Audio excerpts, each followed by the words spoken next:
and if I will be continuing them. Hi, hello, my name is Madison. It's nice to see you. I'm glad you could make it. My most toxic habit at this point, personality trait as a reader, is starting and not completing series in a timely manner. I used to be the girl that would start a series and not read anything in between and have to finish it, but I am not very much that girl anymore, as you can tell by all of the unfinished series behind me. So today, for my cataloging and for your enjoyment, we are going to go through every single series that I have started and if I plan on continuing to finish the series. Little spoiler right now, if I start something, I'm not a quitter. So for the most part, I have thoughts, but I will be finishing most things. Leaving something unfinished hurts my anxiety-ridden brain. That being said, I will let them sit. Without further ado, let's get started on the series that I am in the middle of. This is an embarrassing number. Pulling these off of my shelves, I'm embarrassed. Anyways, I don't know how I'm gonna get this up here. Okay.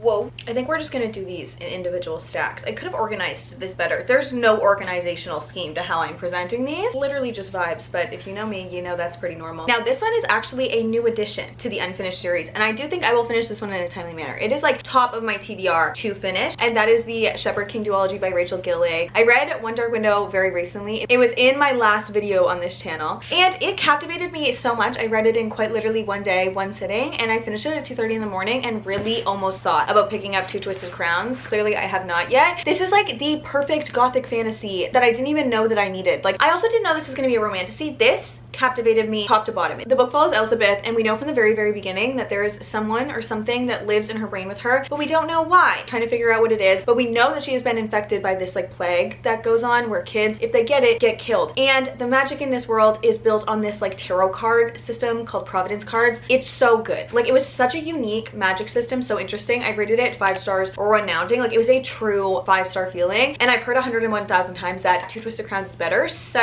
you will catch me reading that very soon. The Prison Healer by Lynette Noni. I actually really enjoyed The Prison Healer. I just got really distracted with December reads and completely forgot about this series. I'm a little bit into the second one, The Gilded Cage, and I feel like when I'm in between reads, I will definitely pick this up again. I'm not like super antsy to finish this series, but I did really enjoy the first one. I know a lot of people don't enjoy the first one a ton. I know a lot of people thought it was really slow. I didn't find it slow at all. I just found it like kind of an easy read, and then going into The Gilded Cage, like, it's already so much better. And I've heard that this last one is gonna shock me even more than the ending of this one did, which the ending in this was so good. This is very good storytelling. It's not like the most engaging story I've ever read in my entire life, but it is amazing storytelling. The book follows Kiva, who is the prison healer, as you would guess, in this like work camp-esque prison called Zalendov, where people get sent unrightfully all of the goddamn time. And the rebel queen, which is the head of the rebellion that is going on, that a lot of people are being sent to jail for, has been sent to the prison, and she has been sentenced with the trial by ordeal, which is 4 trials that each have to do with different elements, and no one ever passes it. But Kiva, being the healer that she is, knows that the rebel queen will not be able to compete in it, so she steps up to compete for herself, and if she succeeds, her and the rebel queen will get out. All hell breaks loose. It's predictable, but it's good. Yes, 100%. Don't even have to ask me twice. Yeah, I got the e-arc for Into the Dark, and I will literally tomorrow be restarting this series, doing my reread. And this was like seriously the series that got me into reading. I went from this into ACOTAR, and then it was like a signed deal. This was going to become my life, and I've never annotated them because I wasn't in my era of annotating at the time. So I'm gonna go back, reread them all, annotate them all, and then officially read Into the Dark, which is sitting on my Kindle over there right now. You don't know the self-control it's taking. I know it's gonna hit a lot harder if I reread these first and then like read all 5 of them at the same time. This is definitely #1 on my TBR at the moment. You guys know how much this series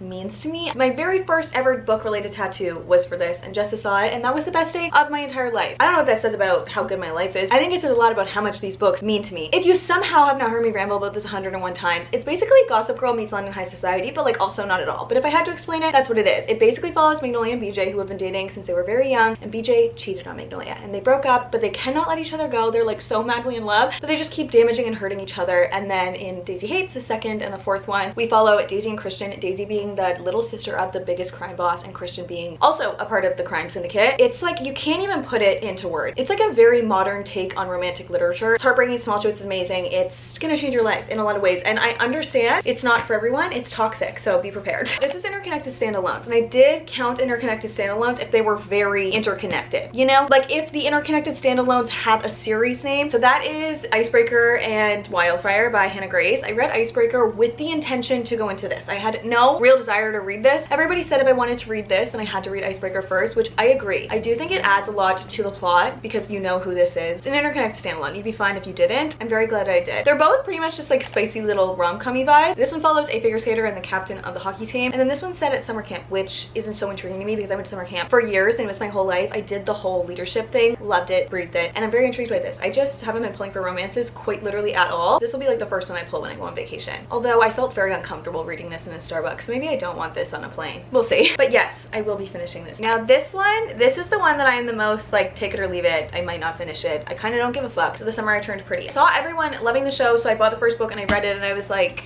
it's fine, but I was really early on in my reading life. And then I bought the second and third one. I read the second one before the second season came out and just like, no, I understand that they're YA and they're not written for me, but a lot of people my age really like them, hence why I picked them up. That being said, I will probably read the third one before the third season comes out because it's like 200 pages, but I don't enjoy them. They're just like not my ish. Okay, now this is another one. Everybody says that the second one is a lot better, which intrigues me. And I also think that if I go in not with the intention to guess what happens, because that is my problem with thrillers, I might enjoy it more. But I just didn't find the first all that thrilling, and that is The Housemaid and The Housemaid's Secret. And I think there's a third one coming out as well. This was just fine. Like, it didn't really do a ton for me. I have not thought about it a single time since. I know it's so many people's like Roman Empire. I just don't really care. It basically follows a girl.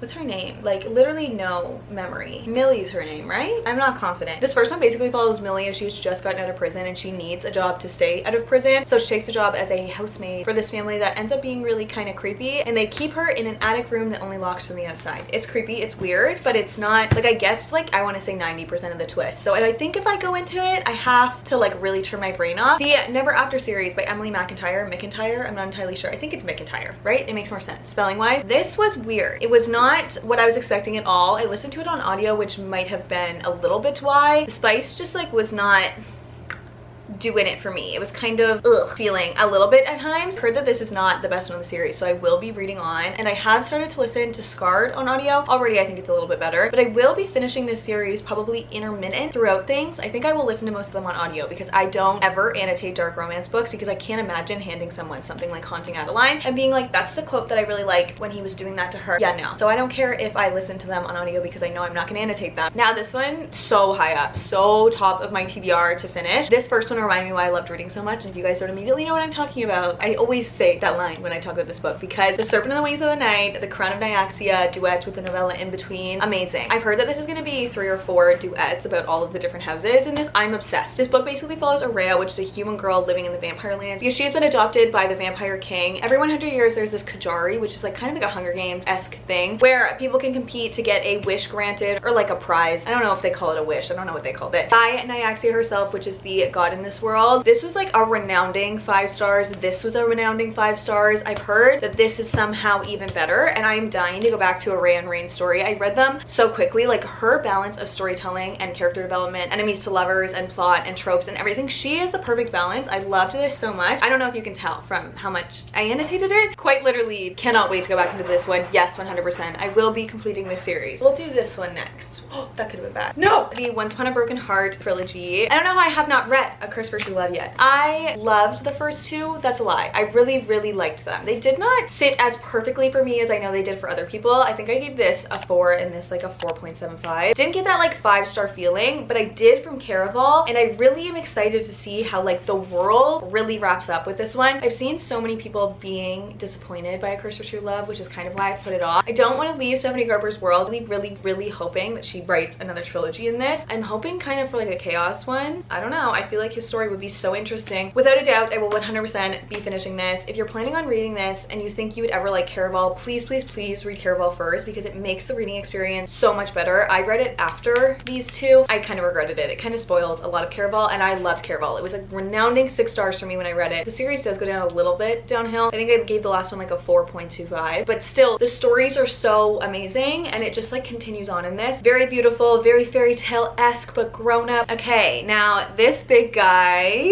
yes, top of my priority. I need to finally get to this. I need to finally read this. I have read Throne of Glass once. I'm in the process of listening to Throne of Glass for the 2nd time, and I'm planning on doing a full spoilers reading vlog for this entire series, like relive the series with me, because I am so excited. I know it's going to consume my life. I also got the UK covers because look at them. They're so beautiful. And now I have 2 versions of this series that are unread. It's not allowed. It's absolutely not allowed. Also, when it comes to explaining anything about the SJMU, how do you do it? I'm not gonna attempt. I feel like I don't even really know what it's about, having just read Throne of Glass now almost twice. It feels like a fever dream. I still don't really know what the series is gonna be about. Am I excited though? 100%. I can't wait to see these all annotated. Like, it's gonna be so beautiful. It's gonna be so beautiful. Moving on to this last stack. Okay, we have one of my very favorite reads from 2023. Divine Rivals left an imprint on my heart, and the second that Ruthless Vows came out, I knew that I needed to read it. This just has like such a fucking imprint on my heart. I can't even explain it. It was one of my favorite books ever. I've heard this described as a fantasy for romance readers like 101 times, and I could not agree more. This is like the most romantic book I've ever read in my entire life, with like sprinkles of fantasy. You know what I mean? This book follows Iris in a world where the 6 gods have been dead and buried, but 2 of them have come back and waged war against each other, and her own brother Forrest has enlisted. So she has been writing letters on the typewriter that her grandmother gifted her, with nowhere to send them to Forrest, until one day she gets a letter back that says this isn't Forrest, and it turns out her and her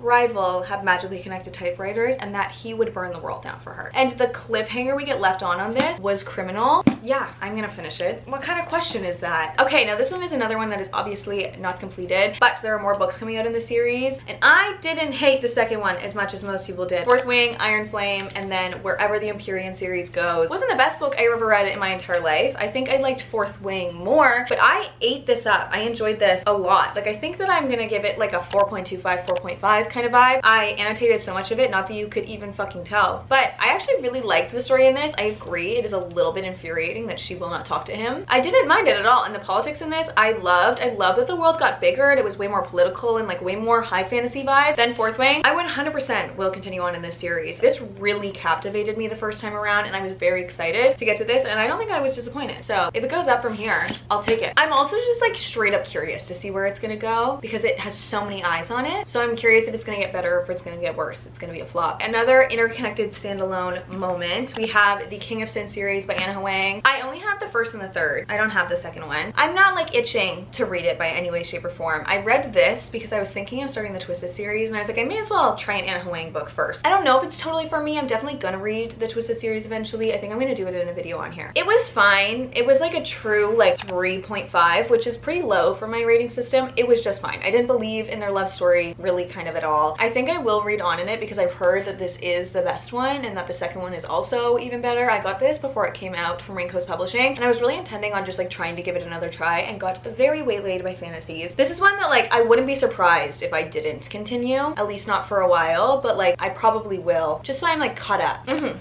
Yeah, I don't want to wait till July to finish it. I want to continue it right fucking now, Lauren Roberts. Miss Lauren Roberts, I will give you my firstborn child, my right arm, to get the next copy of this book. We're on the same page. This is one of my favorite romanticies ever written. Like, you can tell Lauren Roberts reads romantasy and reads the genre and understands us as romantasy lovers and readers, and was like, oh my god, Akiwa, I love that in this book, I love that in this book, I don't love that they did that, and she just like mixed, and it's perfection. And if you were wondering, Kai does say 3 times, who did this to you? So yes. Now this one, 100% I will be finishing. I just don't want the world to end, so I haven't read Hopeless yet. I wasn't as big on the oh my god I need to read Beau's book bandwagon as everyone else was, but I'm still so excited to read it. Every single time that I read one of her books, I'm reminded why I love her so freaking much. I feel like you can't even tell how much they're annotated. I love her. I read 3 of the 4 that I've read so far in one singular day. I just don't want the Chestnut Spring series to end. I know that she's a new series coming out that kind of connects, called the Rose Hill series, something like that, and I know I can go back and read the Gold Rush series to get the Eaton sister, Violet I think is her name, story, and everybody around her. I will be reading them this summer, like without a doubt. She has my favorite. She's the blueprint rom-com-y cowboy small town romance perfection.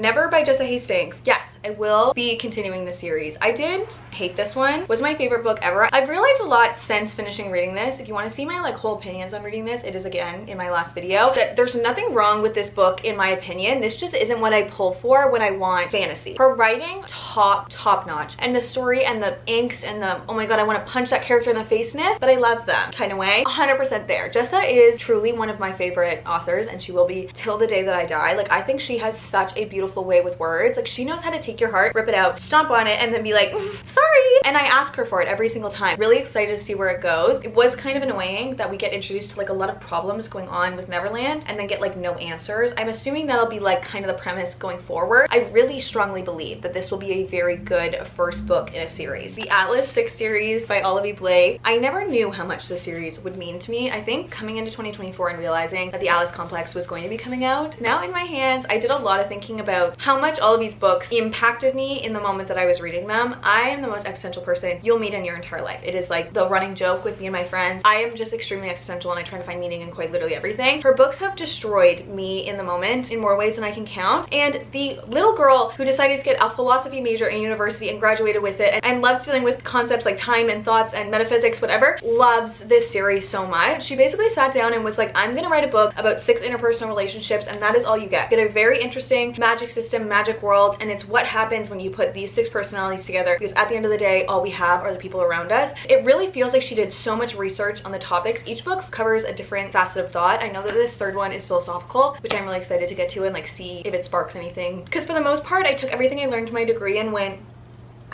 and put it in the closet with my degree, never to be thought of again. I'm actually in the process of reading it right now. I think it'll be in my next reading vlog. This series means more to me than I can really put into words. It just satisfied something in me and it just feels like important and it feels very like sophisticated. It's hard to follow, I will not negate that, and there's like a bunch of question marks about most things in this series, but Olivia does mundane so well. Like I feel like I don't even notice that we're going through the motions with people because you're learning so much about them and it's just like casual conversations between some of the people while there's something crazy going on that she will uncover to you later. I feel like I've rambled on a lot about it. The series for some reason just like really piques something in my brain and feels very important to me. And just like that, that is every single series that I am in the middle of. Okay, if I counted correctly, that is 17 series that I am in the middle of. So let's together hold me accountable and let's try and finish these up this year because I started every single one of these in 2023. Maybe I should just not start anymore. I'm not gonna hold myself accountable to that because I love to start a new series. Let me know if any of these are your absolute favorite series ever, which ones I must get to ASAP, or if you are also in the middle of any of these. Make me feel less alone. Love you.